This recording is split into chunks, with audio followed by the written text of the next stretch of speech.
Very good evening, my dear student. Higher secondary second year or মৰমৰ সমূহ ছাত্ৰ ছাত্ৰীসকল তোমালোক সকলোকে স্বাগতম জনাইছো আজিৰ আমাৰ এই সেশনটোত সো আজিৰ আমাৰ এই সেশনটোত তোমালোকক সকলোকে স্বাগতম জনাব পাই মই এবিসি কোচিং আসাম আমাৰ যি চেণ্টাৰ আছে এই চেণ্টাৰৰ তৰফৰ পৰা খুবেই সৌভাগ্যবান বুলি মই অনুভৱ কৰিছো কাৰণ তোমালোকৰ যিখিনি পৰীক্ষা আছে পৰীক্ষাৰ এই সময়ত আমি তোমালোকৰ কাৰণে যথেষ্টখিনি চেষ্টা কৰি আছো কেনেকৈ আমি অতি কম সময়ৰ ভিতৰত সলভ কৰি দিব পাৰো তোমালোকৰ যিখিনি কোশ্চেন পেপাৰ আছে সো ক্লাস 10 আৰু সেকেন্ড ইয়াৰৰ সমূহ ছাত্ৰ ছাত্ৰী তোমালোক সকলোকে স্বাগতম জনাইছো আকৌ এবাৰ ঠিক আছে আমাৰ এবিসি কোচিং আসাম নামৰ চেনেলটোৰ পৰা আৰু আশা কৰো তোমালোকৰ যি পৰীক্ষাখিনি সুকলমে পাৰ হৈ আছে ভালে ভালে তোমালোকে দিব পাৰি আছা ঠিক আছে সো সদস্য অধ্যয়ন 2025 ৰ যি কোশ্চেন আছে সেই হায়াৰ সেকেন্ডাৰী সেকেন্ড ইয়াৰৰ সেইখিনি আমি এতিয়া আলোচনা কৰিবলৈ গৈ আছো ওকে সো এক নম্বৰ কোশ্চেনত কৈছিলে এমসিকিউ আহিছে ইয়াত ঠিক আছে তোমালোকৰ যে কৈছে যে which state of the following is out of সাতভনী ওকে সেভেন সিস্টার বুলি কোৱা হয় তো নিম্নোক্ত কোনখন ৰাজ্য সাতভনীৰ বাহিৰত এয়া হ'ব সিকিম তেনেহলে কোন সাতখন ৰাজ্য সাতভনীৰ ৰাজ্য বুলি কোৱা হয় তোমালোকে যদি পাৰা তোমালোকে জনাবাচোন ঠিক আছে মই যিখিনি পাৰো মই কৈ দি আছো অৰুণাচল প্ৰদেশ আছে আসাম আছে মেঘালয় আছে নাগাল্যান্ড আছে ত্ৰিপুৰা আছে কিমানটা হল 1 2 3 4 5 আৰু 6 নম্বৰ আৰু 7 নম্বৰ কি আছে তোমালোকে কবা ঠিক আছে হ'ব okay after that a number হৈ গল বি নম্বৰ অসমত সৰ্বপ্ৰথম লোকপিয়ল কোন চনত কৰা হৈছিল মানে প্ৰথম লোকপিয়ল বুলি কোৱাৰ লগে লগে লোক গণনাখিনি বুজায় অৰ্থাৎ যাক আমি ইংৰাজীত কি বুলি কওঁ সেন্সাস বুলি কওঁ ঠিক আছে তেনেহলে ইয়াৰ শুদ্ধ উত্তৰটো হ'ব 1872 চনত ঠিক আছে তেতিয়া আমাৰ ভাৰতবৰ্ষ স্বাধীন হোৱাই না আছিল ঠিক আছে ব্ৰিটিছ সকলে পোন প্ৰথমবাৰৰ বাবে লোকপিয়ল যিখিনি আছে এইখিনি বস্তু আমাৰ অসমলৈ লৈ আহিছিল আৰু অসমত লোকপিয়ল কৰিছিল ঠিক আছে সেন্সাস কৰিছিল মানুহ গণনা কৰিছিল ঠিক আছে কিমান জন আছে কিমান জন নাই আৰু কোনে কোনে কি প্ৰফেশনৰ লগত জড়িত হৈ আছে এইবিলাক বস্তু ঠিক আছে আফটাৰ দ্যাট সি নম্বৰ কি কৈছে অসমৰ কোনখন জিলাত নামেৰি ৰাষ্ট্ৰীয় উদ্যান তোমালোকে মোক ক'ব লাগে যে কিমান আমাৰ অসমত কিমানখিনি ন্যাশনাল পাৰ্ক আছে ঠিক আছে ন্যাশনাল পাৰ্ক কিমানটা আছে আৰু ন্যাশনাল পাৰ্কৰ নামবিলাক কি ঠিক আছে সো নামেৰি ৰাষ্ট্ৰীয় উদ্যান ক'ত অৱস্থিত কোনখন জিলাত অৱস্থিত শোণিতপুৰ মনত ৰাখিবা শোণিতপুৰ জিলাত নামেৰি ৰাষ্ট্ৰীয় উদ্যান অৱস্থিত ঠিক আছে শোণিতপুৰ জিলা ওকে আফটাৰ দ্যাট কি বুলি কৈ আছে ইন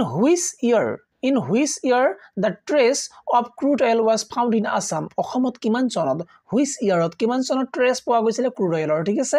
সো অসমৰ খাৰুৱা তেলৰ সম্ভেদ কোন চনত পোৱা গৈছিল খাৰুৱা তেল বুলি কোৱাৰ লগে লগে যিখিনি crude oil আছে মানে মাটিৰ তলত যিবিলাক তেল পোৱা যায় সেইবিলাকৰ কথা কৈ আছে আৰু মনত ৰাখিবা খাৰুৱা তেলৰ পৰাই কয়লা নহয় ডিজেল পেট্ৰল কেৰাচিন এইবিলাক ঠিক আছে এইবিলাক উৎপাদন কৰা হয় বা বনোৱা হয় বা ৰিফাইন কৰা হয় ওকে সো ইয়া পোন প্ৰথমে অসমত ট্ৰেস কৰা হৈছিল 1889 নত ঠিক আছে 1889 নত ওকে 1889 চনত আফটাৰ দ্যাট অসমৰ কোন ঠাইত সৰ্বপ্ৰথম কয়লা ঠিক আছে যাক আমি কলা হীৰা বুলি কওঁ ঠিক আছে কলা হীৰা বুলি যাক আমি ব্ল্যাক ডায়মণ্ড বুলি কওঁ ব্ল্যাক ডায়মণ্ড মানে কয়লা ঠিক আছে যাক কওঁ অসমৰ কোন ঠাইত সৰ্বপ্ৰথম কয়লা পোৱা গৈছিল বা আৱিষ্কাৰ হৈছিল সেয়া হ'ব কি মাকুম হ'ব ঠিক আছে মাকুমত পোন প্ৰথমে আমি কয়লা পাইছিল ওকে আফটাৰ দ্যাট ইয়া প্ৰশ্ন উত্তৰ আহি গল 2 নম্বৰ কিমান নম্বৰী 2 নম্বৰী প্ৰশ্ন উত্তৰ ঠিক আছে কৈছে কোন দুখন বিদেশী ৰাষ্ট্ৰৰ পৰিসীমা অসম ৰাজ্যৰ পৰিসীমাৰ লগত সংলগ্ন কোন দুখন বিদেশী ৰাষ্ট্ৰৰ পৰিসীমা বিদেশী দেশৰ পৰিসীমা অসম আমাৰ ৰাজ্যৰ লগত সংলগ্ন এখনটো হল বাংলাদেশ BNGLADES বাংলাদেশ আৰু আনখন হ'ব ভুটান BHUTAN ভুটান ঠিক আছে এই দুখন হ'ব মই ভাবো ঠিক আছে তোমালোকে মোক জনাবা যদি মোৰ ভুল হৈ থাকে মোক তোমালোকে জনাবা কমেন্ট বক্সত ঠিক আছে ভুল হ'ব পাৰে একো অসুবিধা নাই ঠিক আছে okay after that B number The first railway line in India connect which two places কোন দুটা ঠাই পোন প্ৰথমে ৰেলৱে ট্ৰাক মানে কানেক্ট হৈছিল ঠিক আছে ভাৰতবৰ্ষৰ প্ৰথম ৰেল পথে কোন দুখন ঠাই সংযোগ কৰিলে ইয়া আছিল বম্বে টু থানে BOMBE বম্বে টু থানে THANE এনি থানে হ'ব লাগে ঠিক আছে বম্বে টু থানে হ'ব লাগে তোমালোকে মোক জনাবাচোন শুদ্ধ নে ভুল মই নাজানো ঠিক আছে ওকে আফটাৰ দ্যাট কি কৈছে mention two places of Karbi আংলঙৰ দুখন ডিস্ট্ৰিক্টৰ নাম ক'ব লাগে ডিস্ট্ৰিক্ট প্ৰসেসিং লিমষ্টন মানে কাৰ্বি আংলং ডিস্ট্ৰিক্টৰ নাম নহয় কাৰ্বি আংলং ডিস্ট্ৰিক্টত কোন দুখন ঠাই আছে যি দুখন ঠাইত চুনশিল লিমষ্টন মানে চুনশিল পোৱা যায় ঠিক আছে ইয়াৰ শুদ্ধ উত্তৰটো হ'ব মই তোমালোকক দেখুৱাই দি আছো ঠিক আছে কাৰণ ভুল হ'ব পাৰে মই যদি কওঁ ইয়াত এনসাৰখিনি মই বনাই লৈছোঁ তোমালোকে চাব পাৰিবা ওকে এটো ক্লোজ কৰিবলৈ close close close close close okay so ইয়াৰ উত্তৰ তোমালোকে চাবলৈ পাই আছা ইয়াৰ শুদ্ধ উত্তৰটো হ'ব ডিলাই আৰু সেইলি লাং ফানা কি আছে ডিলাই আৰু সেইলি লাংসো ডিলাই আৰু সেইলি লাংসো ঠিক আছে হ'ব ওকে আফটাৰ দ্যাট তাৰ পিছত কি আছিল কোশ্চেনখিনি আমাৰ ওকে তাৰ পিছৰ কোশ্চেন আছে যে মানচিত্ৰ অঙ্কন কৰিবলৈ আমি কি ব্যৱহাৰ কৰোঁ সজুলি নেকি ৰবা মানচিত্ৰ অঙ্কন কৰিবলৈ ব্যৱহাৰ কৰা দুটা মুখ্য অভিক্ষেপনৰ নাম উল্লেখ কৰা মুখ্য অভিক্ষেপন টাইপ অফ প্ৰজেকশনস ঠিক আছে মুখ্য অভিক্ষেপন কি দুটা মুখ্য অভিক্ষেপনৰ নাম ইয়াত আমাক উল্লেখ কৰিব দিছে ঠিক আছে এই শুদ্ধটো হ'ব নলাকাৰ প্ৰক্ষেপণ আৰু কনিক প্ৰক্ষেপণ নলাকাৰ আৰু কনিক কিবা মই নাজানো ঠিক আছে তোমালোকে এই আনসাৰখিনি চাই লবা নলাকাৰ প্ৰক্ষেপণ আৰু কনিক প্ৰক্ষেপণ ঠিক আছে আফটাৰ দ্যাট নেক্সট কি আছে ইয়াস আমি ওকে নেক্সটত আছে 3 নম্বৰ ঠিক আছে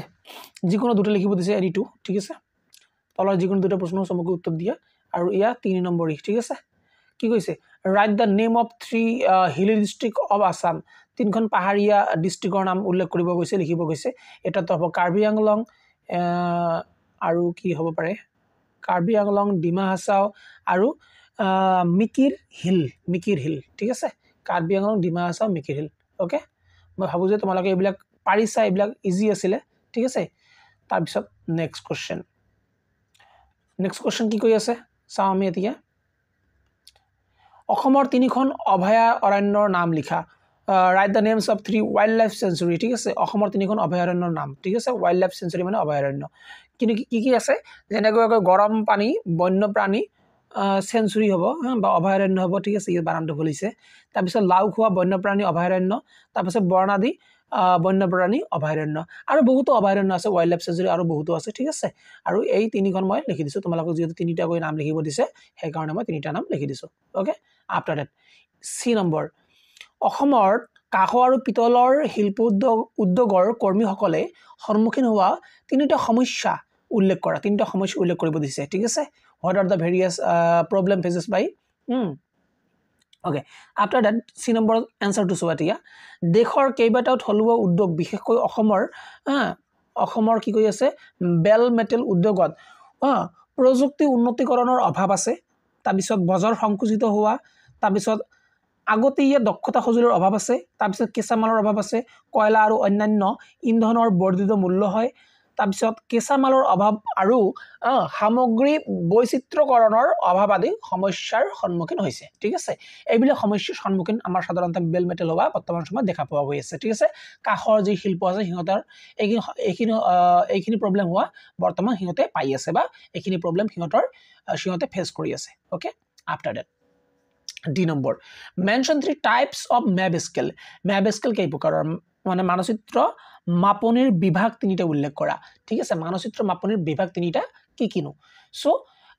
ম্যাপ স্কেলৰ মুখ্য তিনিটা প্ৰকাৰ হৈছে যেনেকৈ মৌখিক এটা গ্ৰাফিক এটা আৰু প্ৰতিনিধি ভগ্নাংশ এটা ঠিক আছে মই ডিটেইলছখিনি বুজাই দিব নোৱাৰিম কাৰণ মই ভিতৰুৱা বস্তুখিনি নাজানো মই জাস্ট খালি এনসাৰখিনি ফাইন্ড আউট কৰাৰ যত্ন কৰিছো ঠিক আছে তেনেহলে মৌখিক এটা গ্ৰাফিক আৰু প্ৰতিনিধি ভগ্নাংশ ঠিক আছে okay after that next question লৈ আমি গুছি যাম ওকে নেক্সট কোশ্চেন আছে তোমালোকৰ কিমান নম্বৰ এইবিলাক এনি 4 ন 6 নম্বৰ সেই কাৰণে এইবিলাক 6 নম্বৰ হোৱাৰ কাৰণে ডাঙৰ লং কোশ্চেন হয় যেহেতু এইবিলাক মই সলভ কৰা নাই কিন্তু মই তোমালোকক কৈ আছো কোশ্চেন মই বুজাই দি আছো এই নম্বৰত কৈ আছে অসমৰ পলসুৱা মাটিৰ গুণাগুণ আৰু বিতৰণৰ ওপৰত এটা টকালিকা অসমৰ পলসুৱা মাটিৰ কিনো গুণ আছে আৰু কেনেকৈ এইবিলাক বিতৰণ কৰা হৈছে ঠিক আছে কি ক্যাৰেক্টাৰিষ্টিক আছে এইবিলাক আমি লিখিব লাগে অসমৰ মাটি কেনেকৈ ধৰণৰ ঠিক আছে পলসুৱা মাটি ওকে গতিকে এইবিলাক বিষয় লিখিব দিছে বি নম্বৰ অসমৰ জৈৱ বৈচিত্ৰ্যৰ সমস্যা আৰু সম্ভাৱনীয়তাৰ ব্যাখ্যা কৰা অসমৰ যিখিনি জৈৱ বৈচিত্ৰ্য আছে দ্যাট মিন্স বায়োডাইভাৰ্সিটি ঠিক আছে এইখিনি কিনো সমস্যা বৰ্তমান সময়ত আমি দেখা পাই আছো আৰু ইয়াৰ সলিউশন আমি কি দিব পাৰো আৰু হোৱাট আৰ দ্য ভেৰিয়াছ সম্ভাৱনীয়তা আমি কি কৰিব পাৰো ফিউচাৰিষ্টিক কি কাম আছে যিবিলাক আমি কৰিব পাৰো ঠিক আছে এইবিলাক আমি লিখিব দিছে After that, explain the major causes of industrial backwardness of Assam compared to many states of the country. ঠিক আছে তাৰ মানে দেশৰ বহুতো বা বিভিন্ন ৰাজ্যৰ তুলনাত শিল্প উদ্যোগৰ ক্ষেত্ৰত অসমৰ পিছপৰাৰ মুখ্য কাৰণসমূহ ব্যাখ্যা কৰিব দিছে যে অসমৰ শিল্প উদ্যোগসমূহ কিয় বেলেগ ৰাজ্যতকৈ তুলনামূলকভাৱে পিছপৰা আজিলৈ কিয় পিছপৰা হৈ আছো আমি অসমীয়া ঠিক আছে এইখিনি লিখিব দিছে মই ভাবো যে তোমালোকে যদি 6টা কাৰণ লিখি দিব পাৰা তেনেহলে হৈ যায় ইতিমধ্যে সুন্দৰকৈ তোমালোকে আনসাৰখিনি কৰিব পাৰিছা চাগে হয়তোবা ঠিক আছে after that D number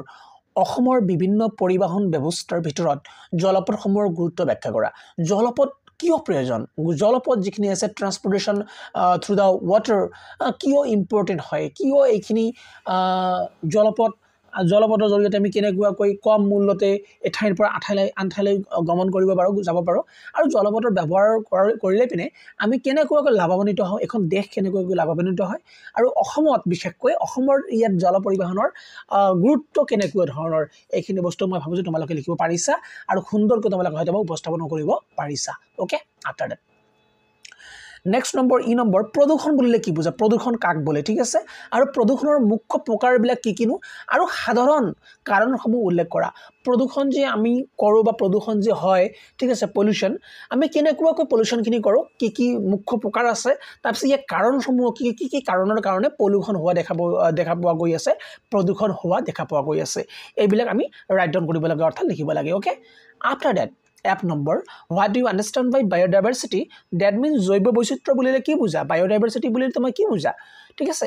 explain with examples the prime types of biodiversity জৈৱ বৈচিত্ৰ্যৰ মুখ্য বিভাগসমূহ আমাক ইয়াত উল্লেখ কৰিব দিছে জৈৱ বৈচিত্ৰ্যৰ মুখ্য বিভাগসমূহ কি ভাগবিলাকনো কি ঠিক আছে মই ভাবো যে তোমালোকৰ এটা জৈৱ বৈচিত্ৰ্য চাগে তোমালোকৰ এটা পাতেই আছে পাত আছে লেসন আছিলে ঠিক আছে আৰু তোমালোকে সুন্দৰকৈ লিখিব পাৰিছা চাগে ঠিক আছে যে why biodiversity is important and what do you mean by biodiversity and what are the various types of biodiversity okay after that G number যে মহাবাহু ব্ৰহ্মপুত্ৰ কিয় অসমৰ জীৱন ৰেখা বুলি কোৱা হয় ব্যাখ্যা কৰা মহাবাহু ব্ৰহ্মপুত্ৰ কিয় অসমৰ জীৱন ৰেখা লাইফলাইন অফ আসাম বুলি কোৱা হয় ব্ৰহ্মপুত্ৰ কিয় কোৱা হয় জীৱন ৰেখা বুলি কিয় কোৱা হয় কাৰণ ব্ৰহ্মপুত্ৰ নদী তোমালোকে যদি অলপ লক্ষ্য কৰা আমাৰ অসমৰ মাজেৰে একেবাৰে পূবৰ পৰা আৰম্ভ কৰি পশ্চিমলৈকে হদিয়াৰ পৰা ধুবুৰীলৈ এনেকুৱাকৈ বৈ গৈছে সুন্দৰকৈ অসমৰ মাজেৰে সেইকাৰণে অসমৰ মাজেৰে যেটো বৈ গৈছে সেইকাৰণে গোটেই অসমখিনিক ফাৰ্টাইল কৰি তুলিছে গোটেই অসমখিনিক পলসুৱা কৰি তুলিছে আৰু যদি পলসুৱা মাটিখিনিয়ে পলসুৱা হয় ঠিক আছে তাৰ মানে ব্ৰহ্মপুত্ৰ নদীৰ ওচৰে পাছৰে যিবিলাক নদী খাল বিল আছে এইবিলাক সববিলাকে পলসুৱা হৈ আছে তেনেহলে আলটিমেটলি কি হ'ব ইয়াতে যি খেতি কৰা তোমালোকে ধান খেতি কৰা মৰাভাতৰ খেতি কৰা তোমালোকে সৰিয়হ খেতি কৰা বা অন্য কিবা খেতি কৰা আলটিমেটলি খেতিবিলাক কি হ'ব ভাল হ'ব কাৰণ পলসুৱা মাটিত খেতি কি হ'ব ভাল হয় ঠিক আছে গতিকে জীৱন ৰেখা বুলি কোৱা হয় তৰপৰি মহাবাহু ব্ৰহ্মপুত্ৰৰ যেটো আমাৰ অসমৰ মাজেৰে বৈ গৈছে সেই কাৰণে আমাৰ অসমীয়া মানুহ কিন্তু বহু পৰিমাণে নিৰ্ভৰশীল হৈ আছে আমাৰ মহাবাহু ব্ৰহ্মপুত্ৰৰ ওপৰতে ঠিক আছে কাৰণ মাছ কেতবৰ মানুহ আছে মাছ মাৰি পিনে সিহঁতৰ জীৱন নিৰ্বাহ কৰি আছে মাছ বিক্ৰী কৰি পিনে কেতবৰ এনেকুৱা মানুহ আছে এনেকুৱা ঠাই আছে যৰ পৰা বিদেশলৈ বা অন্য ৰাজ্যলৈ মাছবিলাক কি কৰা হয় ট্ৰান্সপোৰ্ট কৰা হয় বা ৰপ্তানি কৰা হয় okay so Mahabahu Brahmaputra is very important in the context of Assam ঠিক আছে ওকে নাও তোমালোকৰ পাৰ্ট 2 যাও আমি গুছি ঠিক আছে ওকে কি কৈছে শর্ট কোশ্চেন দিছে ইয়াত ঠিক আছে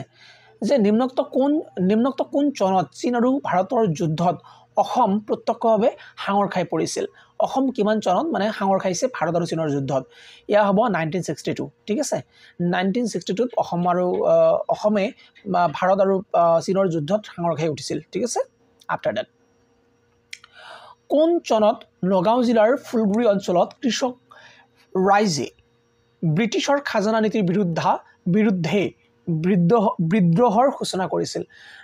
অলপ মানে চশমাখন পিন্ধা নাই ঠিক আছে চশমা পিন্ধা নাই সেই কাৰণে অলপ অসুবিধা হৈছে চাওতে ঠিক আছে বেয়া নাপাবা দেই ওকে আফটাৰ দ্যাট কি কৈ আছে এখিনি বুজাই দিব যত্ন কৰিছো ফুলগুৰিৰ যি কৃষক বিদ্ৰোহ হৈছিল তাতে ৰাইজে ব্ৰিটিছৰ খাজানা নীতিৰ বিৰুদ্ধে বিদ্ৰোহৰ ঘোষণা কৰিছিল নগাঁও জিলাত কিমান চনত চনটো ইয়া শুদ্ধ উত্তৰ হ'ব 1861 চনত ঠিক আছে 1861 চনত আফটাৰ দ্যাট কোন চনত অসম আন্দোলনৰ নেতৃবৃন্দ আৰু ভাৰতৰ প্ৰধানমন্ত্ৰীৰ মাজত স্বাক্ষৰিত হয় অসম চুক্তি যাক আমি যাক আমি অসম আন্দোলন বুলিও আমি গম পাওঁ বা শুনিছোঁ অসম আন্দোলন কৰাৰ পিছতে অসম চুক্তি আসাম ট্ৰিটি স্বাক্ষৰিত হৈছিলে ঠিক আছে আৰু ভাৰতৰ প্ৰধানমন্ত্ৰীৰ লগত তাৰ যি নেতাবিলাক আছিলে অসম আন্দোলনৰ সিহঁতৰ মাজত স্বাক্ষৰিত হয় কিমান চনত সেয়া হৈছিলে ঘটনাটো স্বাক্ষাত কিমান চনত হৈছিলে 1985 চনত ঠিক আছে 1985 চনত স্বাক্ষৰিত হৈছিল ঠিক আছে আফটাৰ দ্যাট ডি নম্বৰ অসমৰ প্ৰথমটো ৰাজনৈতিক সংগঠন অসম এছ'চিয়েশ্যন নিম্ন উল্লেখিত কোন চনত গঠন কৰা হৈছিল ঠিক আছে যি অসম এছ'চিয়েশ্যন আছে কোন চনত গঠন কৰা হৈছিল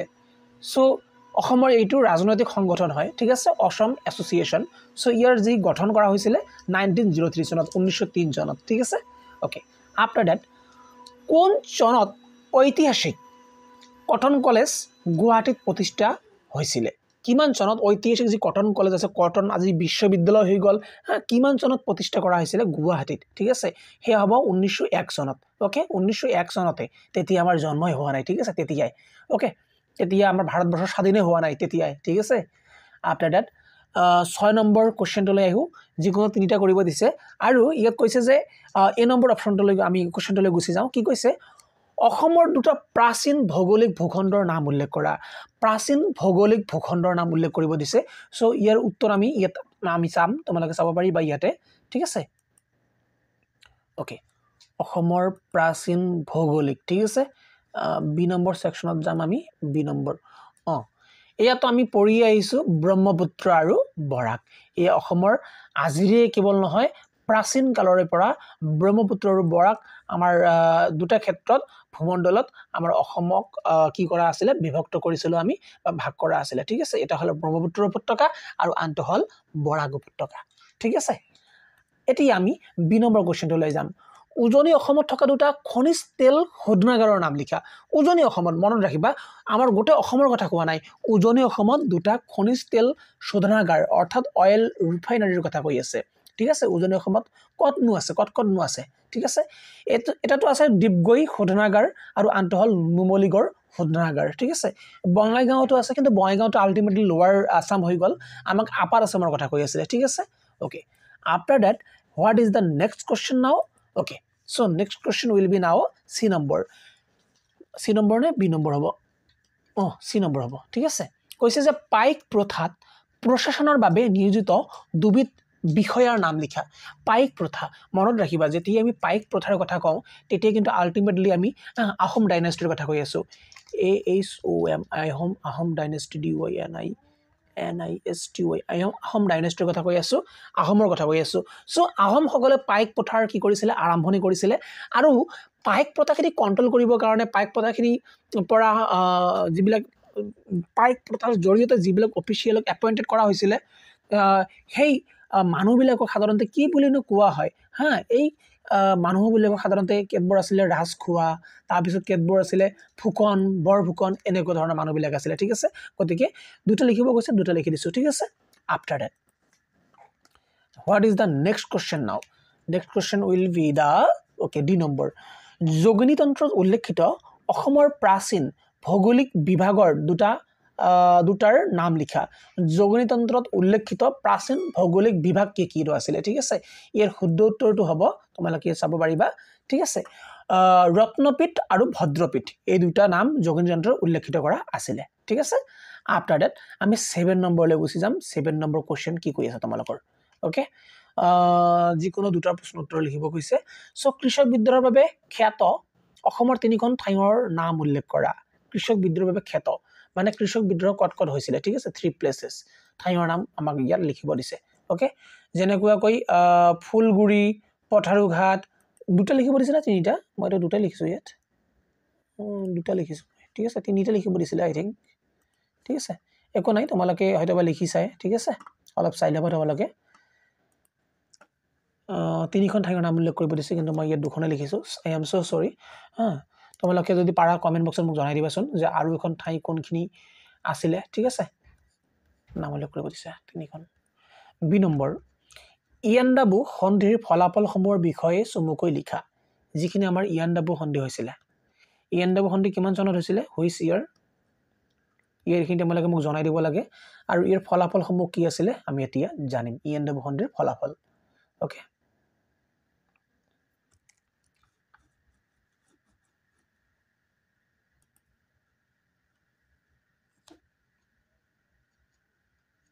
সো ENW সন্ধিৰ ফলাফল 1826 চনত স্বাক্ষৰিত ENW চুক্তিয়ে প্ৰথম এংলো বাৰ্মিজ যুদ্ধৰ সমাপ্তি ঘটায় আৰু অসম মণিপুৰ আৰাকান আৰু টেনাচেমিডেনৰ ব্ৰিটিছ নিয়ন্ত্ৰণ প্ৰদান কৰে এই চুক্তিৰ বাবে বাৰ্মাই ব্ৰিটিছসকলক ক্ষতিপূৰণ পৰিশোধ কৰিব লাগিছিল এয়া আছিল আমাৰ বি নম্বৰ কোৱেশ্চনটোৰ এনসাৰ ঠিক আছে ইয়াৰ যি পৰিণামখিনি এই পৰিণামখিনি ঠিক আছে আফটাৰ দ্যাট সি নম্বৰ অসমত হোৱা ভাষা আন্দোলনৰ বিষয়ে চমুকৈ লিখা right briefly on the language movement of Assam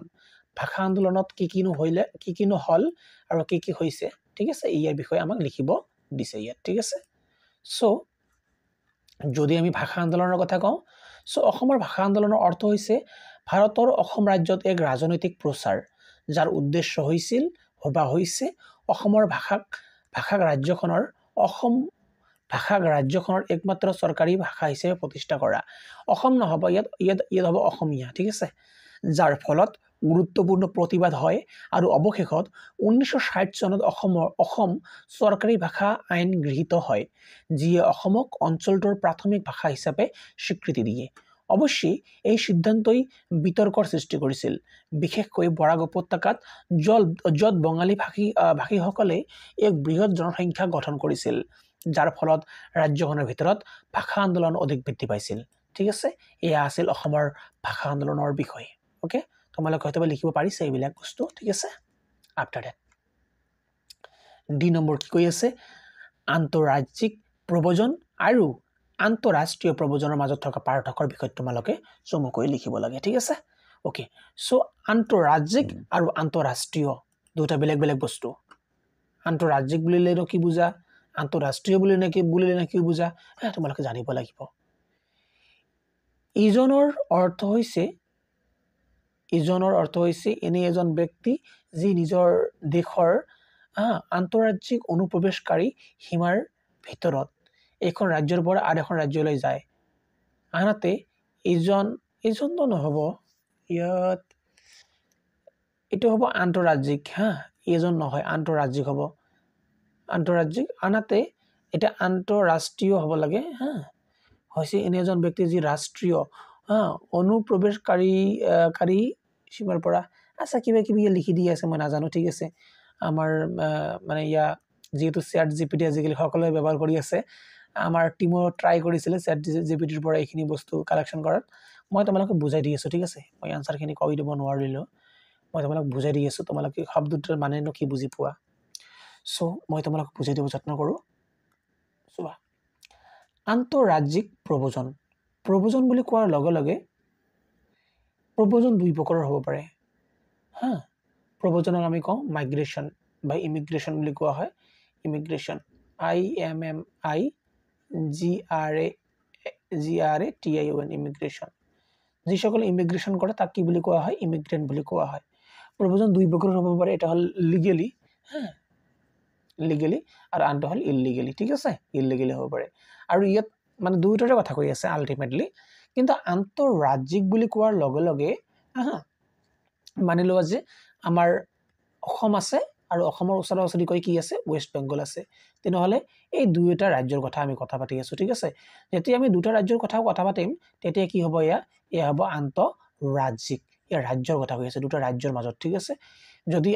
অসমৰ মানুহ গৈ পিনে ৱেষ্ট বেংগলত কাম কৰে যদি ৱেষ্ট বেংগলৰ মানুহ গৈ পিনে আমাৰ অসমত কাম কৰে তেনেহলে কি হৈ আছে প্ৰব্ৰজন হৈ আছে আৰু আন্তঃৰাষ্ট্ৰীয় বুলি কোৱাৰ লগে লগে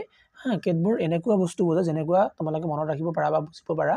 যে বাংলাদেশৰ মানুহ আৰু ইণ্ডিয়াৰ মানুহ দুটা মানুহ কি হৈ আছে মানি লোৱা যে বাংলাদেশৰ বহুত মানুহ ইলিগেলি হওক বা লিগেলি হওক আমাৰ ইণ্ডিয়াত আহি আছে আৰু ইণ্ডিয়াৰ মানুহ বহুত মানুহ লিগেলি হওক ইনলিগেলি হওক ক'ত গৈ আছে বাংলাদেশত গৈ আছে এইবিলাকক কি বুলি ক'ম আমি প্ৰব্ৰজন বুলি ক'ম কিন্তু এই প্ৰব্ৰজনটো কি বুলি ক'ম আমি আন্তঃৰাষ্ট্ৰীয় প্ৰব্ৰজন বুলি ক'ম আৰু ইয়াক আমি কি বুলি ক'ম অসম আৰু ৱেষ্ট বেংগলৰ মাজত যিখিনি প্ৰব্ৰজন হৈ আছে ইয়া আন্তঃৰাজ্যিক বা আমাৰ প্ৰব্ৰজন বুলি ক'ম ঠিক আছে আই হোপ তোমালোকে বুজিব পাৰিছা বা তোমালোকক বুজাব পাৰিছো বুলি মই বোধ কৰোঁ ঠিক আছে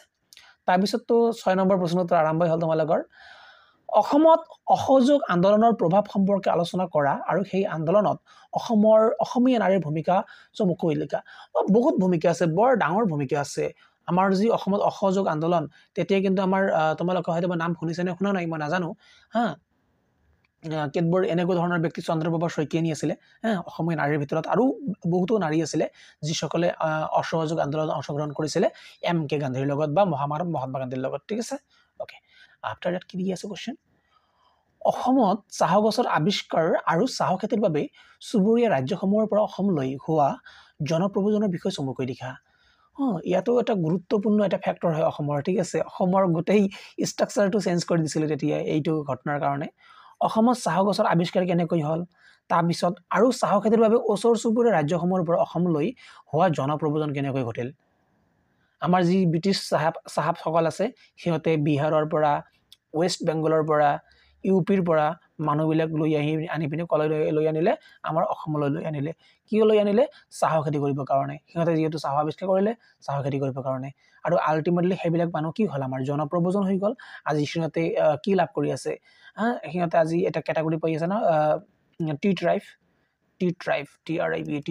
সিহঁতে কেটাগৰী লাভ কৰি আছে ষ্টেটাছ লাভ কৰি আছে ঠিক আছে চাহ জনগোষ্ঠী বুলি কওঁ আমি যাক ঠিক আছে আফটাৰ দ্যাট চি নম্বৰ মধ্যযুগৰ অসমত বোৱাকটা শিল্পৰ বিষয়ে এটা টোকা লিখা কৈছে যে write a short note on spinning and ৱেভিং যঁতৰৰ কথা কৈ আছে ঠিক আছে বোৱাকটা মানে যঁতৰ শিল্পৰ কথা কৈ আছে ঠিক আছে যঁতৰ কাটি সূতা কাটি যে তাঁত বয় তাঁত শিল্পৰ কথা কৈ আছে ৱেভিং ইণ্ডাষ্ট্ৰি এনেকুৱা ধৰণৰ আছিলে মিডিয়েভেল আছামত ঠিক আছে অসমৰ কথা কৈ আছে কিন্তু মধ্যযুগ অসমত ঠিক আছে তোমালোকে লিখিব লাগে মই ভাবোঁ তোমালোকে লিখিব পাৰিবা অ'কে আফটাৰ দ্যাট কি কৈ আছে প্ৰাচীন অসমৰ মৃৎশিল্পৰ বিষয়ে লিখা পট্ৰি ইণ্ডাষ্ট্ৰি মৃৎশিল্প বুলি কোৱাৰ লগে লগে মাটিৰ শিল্পৰ কথা কৈ আছে ঠিক আছে পট্ৰি এনচিয়েণ্ট আছাম পুৰণি অসমৰ ঠিক আছে মই ভাবোঁ যে তোমালোকে পঢ়িছা তোমালোকে হয়তো লিখিছা ঠিক আছে গতিকে মই আৰু ইয়াত বৰ্ণনা কৰিবলগীয়া একো নাই ই নম্বৰ অসমৰ খনিজ তেল উদ্যোগৰ ইতিহাস সম্পৰ্কে চমুকৈ লিখা খনিজ তেলৰ যি উদ্যোগ আছে সেইবিলাকৰ হিষ্ট্ৰী কেনেকৈ সিহঁতে ফাইণ্ড আউট কৰিলে ভাৰত চৰকাৰে হওক বা যি মানুহসকলে ফাইণ্ড আউট কৰিছে আৰু কেনেকুৱা ধৰণে এটা গৌৰৱময় ইতিহাস সিহঁতৰ আছে সেই সম্পৰ্কে লিখিব দিছে আৰু তোমালোকৰ কিতাপত চাগে এইবিলাক আছিলেই ঠিক আছে চ' মই তোমালোকৰ যিহেতু স্বদেশ অধ্যয়ন কিতাপখিনি পঢ়া নাই মই যিখিনি পাৰোঁ তোমালোকক মই যিখিনি বুজি পাওঁ যিখিনি মই তোমালোকক সলভ কৰি দিব পাৰোঁ মই সলভ কৰি দিলোঁ ঠিক আছে কম সময়ৰ ভিতৰত যদি তোমালোকে মোক সময় দিয়ে তেনেহ'লে মই আল্টিমেটলি সলভ কৰি দিম কোনো অসুবিধা নাই কিন্তু কম সময়ৰ ভিতৰত যিমানখিনি পাৰিছোঁ মই কৰি দি আছোঁ ঠিক আছে অ'কে আফটাৰ ডেট এক নম্বৰ অসমত ইংৰাজীয়ে প্ৰৱৰ্তন কৰা বন পৰিচালনা আঁচনি সম্পৰ্কে এটা টোকা লিখা ফৰেষ্ট মেনেজমেণ্ট পলিচিৰ কথা কৈ আছে বন পৰিচালনা আঁচনি ঠিক আছে তোমালোকে হয়তো পঢ়িছে অ'কে তাৰপিছত ভাৰতৰ পৰিৱেশ আন্দোলনসমূহৰ বিষয়ে চমুকৈ লিখা বা বিৱৰণ লিখা পৰিৱেশ আন্দোলন ভাৰতৰ ঠিক আছে এনভাইৰনমেণ্টেল মুভমেণ্ট ভাৰতত কি আছিলে এটা আচলতে চিপকো আন্দোলন নাম শুনিছানে চিপকো আন্দোলন আশা কৰোঁ শুনিছা ঠিক আছে অ'কে চ' ইয়াতে তোমালোকৰ যিখিনি স্বদেশ অধ্যয়ন কিতাপটো নহয় স্বদেশ অধ্যয়নৰ যিখিনি কুৱেশ্যন পেপাৰ আছে সেইখিনি আমি সলভ কৰিলোঁ যিমানখিনি পাৰোঁ আৰু অহা যিবি পৰীক্ষা আহি থাকিব পৰীক্ষা হ'ব তোমালোকৰ চববিলাকে সলভ কৰিম ঠিক আছে আজিৰ ছেশ্যনটো আমি ইয়াতে সমাপ্ত কৰিলোঁ অহা ছেশ্যনত লগ পাই আছোঁ জয় হিন্দ জয় ভাৰত